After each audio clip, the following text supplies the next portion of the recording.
দেশের অধিকাংশ মানুষের ধারণা ছিল সিজারের মাধ্যমে ডেলিভারি হলে পরবর্তী প্রতিটি প্রেগন্যান্সিতে সিজার করা দরকার, কিন্তু সেই ধারণা পাল্টে দিল রাজধানীর মগবাজারে অবস্থিত আদিন মেডিকেল কলেজ হাসপাতাল। দেশে লাগামহীনভাবে বেড়ে যাওয়া সিজারের সংখ্যা কমিয়ে আনতে সিজারিয়ান প্রেগন্যান্সি রোগীকেও নর্মাল ডেলিভারিতে উদ্বুদ্ধ করছে প্রতিষ্ঠানটি। আদিন হাসপাতাল কর্তৃপক্ষ জানান, সিজারিয়ান ডেলিভারির পরও 70 থেকে 75% মা পরবর্তী প্রেগন্যান্সিতে নর্মাল ডেলিভারির জন্য উপযুক্ত থাকেন।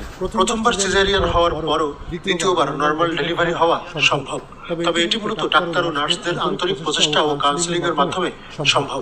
এই জন্য অন্তঃসত্ত্বার শারীরিক অবস্থা ও পারিপার্শ্বিক পরিস্থিতি বুঝে আদিন হাসপাতাল সিজারিয়ান প্রেগন্যান্সি রোগীকে নর্মাল ডেলিভারি করে থাকেন। এতে প্রসূতি মা ও বাচ্চা দুজনই সুস্থ থাকেন। সম্প্রতি দেশের বিভিন্ন অঞ্চল থেকে আদিন হাসপাতালে সিজারিয়ান ডেলিভারির জন্য আসা বেশ কয়েকজন রোগী নর্মাল ডেলিভারির মাধ্যমে সন্তান প্রসব করতে পেরে রোগী